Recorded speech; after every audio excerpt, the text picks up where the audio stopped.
he makes money when we close deals. He is incentivized to get deals across the finish line. He is incentivized to put offers in front of sellers that they could say yes to. Creative offers. We talked a lot about creative offers at that last event. So we can maybe talk about that and just how giving him multiple bullets to go into battle with when he does go pitch you to the seller is beneficial, because he's able to kind of pitch to the seller's needs in a different situation. So are you seeing a lot of multiple offers in the market, and what are you seeing that's working to get sellers to say yes in today's market? Yep. Great question.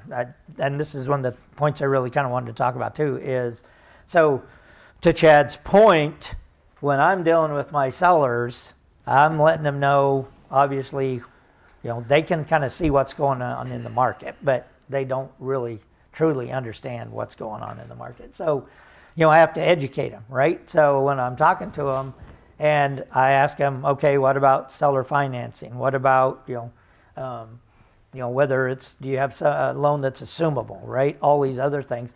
But I'm also telling them, we're going to probably see some very creative offers, right?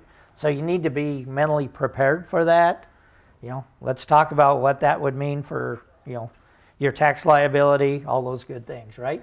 And then, we talked a lot about it. I am a huge fan of multiple offers or multiple options on your offer, right? So maybe you have option 1 or A or B, C, however you want to number them, right? Have those creative options for that seller to take a look at. And because there's a lot of times I've had where a seller has said, no, I don't want to do seller financing, right? Then all of a sudden here comes this offer, very creative for seller financing. And he's like, you know what?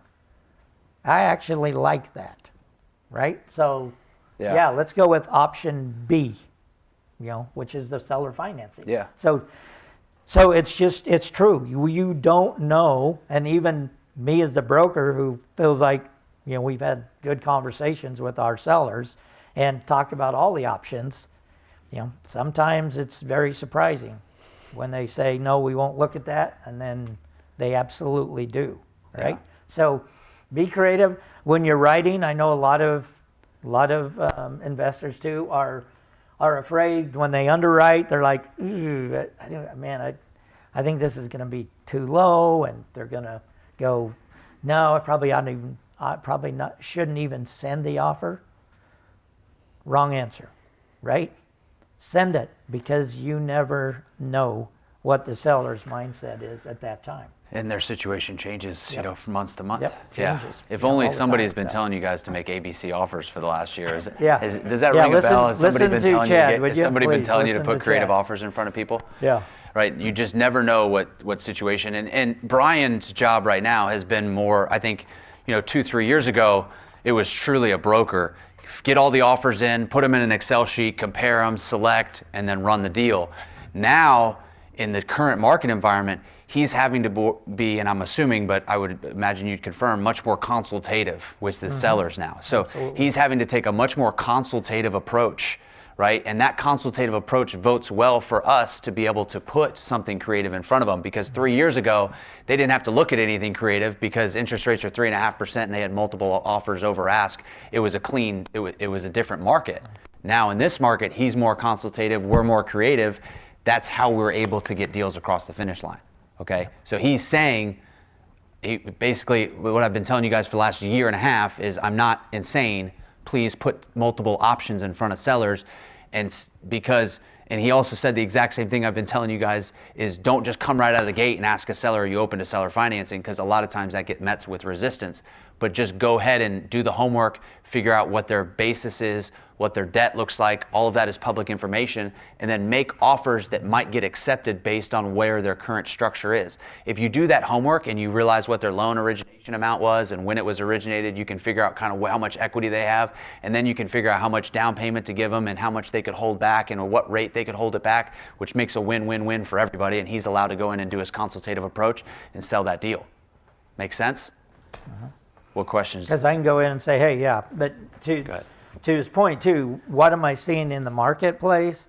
Yeah. I will tell you, this is a great time to be looking at deals, right? Because in the last year, there has been a lot of investors who have been spooked by the interest rates and have moved to the sidelines, right? So there is a lot more deals out there to take a look at, and you can find the deals like Chad is finding, right? But I'll go back to one other thing about knowing your brokers, right? We list very few properties. The vast majority of properties I have are all off market, right? So I'm not one of those brokers that need to go out and list everything to build up a larger database, right? A lot of them are off market. That's why you need to get to know your brokers, right? You need to get to know them because a lot of their stuff is, or especially for us, we're kind of known as a brokerage that has a lot of off market properties, right? So that's why you should know your brokers. But yeah, right now, Chad, the market, I like the market right now as an investor wise, right? Yeah. If I was in the investor shoes, is because there are deals out there to be had. There's there are owner financing deals out there. There's assumptions like you guys did on the Metro, out there.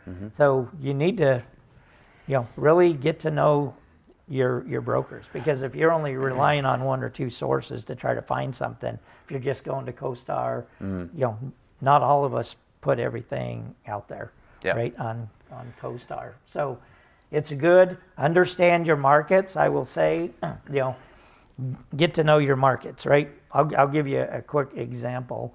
So who lives in the Nashville area? Okay, here. So, all right.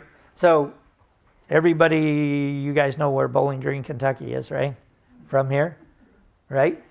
I don't know what people's thoughts are on it, but I will just tell you, if you look, rent growth in Bowling Green, Kentucky, it's 3.5%, right? You look at, Clarksville, rent growth is off. It's down. Chattanooga, it's flat. Nashville, it is down, right? Because of vacancies. But the point I'm trying to make is know your markets, right? Because there are a lot of markets that are flat or rent growth is down, but there are markets that rent growth is up, right? So it may be in a market that maybe I should take a look at, right? And then the other thing about a lot of your brokers, especially me in particular, but I imagine my competitors probably do the same thing, is, I'm taking a lot of calls from investors coming in. I'm also meeting with economic development directors in a ton of cities, right? Because I want to know what's going on in that city. I want to know what's coming to that town, right? Yep. So then as investors, I can help educate you on, hey, this is a market you ought to take a look at, because man, here's everything that's coming. The population growth is up, rent growth is up, things like that. Just really know your markets. Those other demographic trends too, median household income, you're looking at median home price, all those demographic stuff that we talk about. Just make sure you're all the way down to your submarket too, because like Murfreesboro is isolated from Nashville from its own demographic standpoint, right?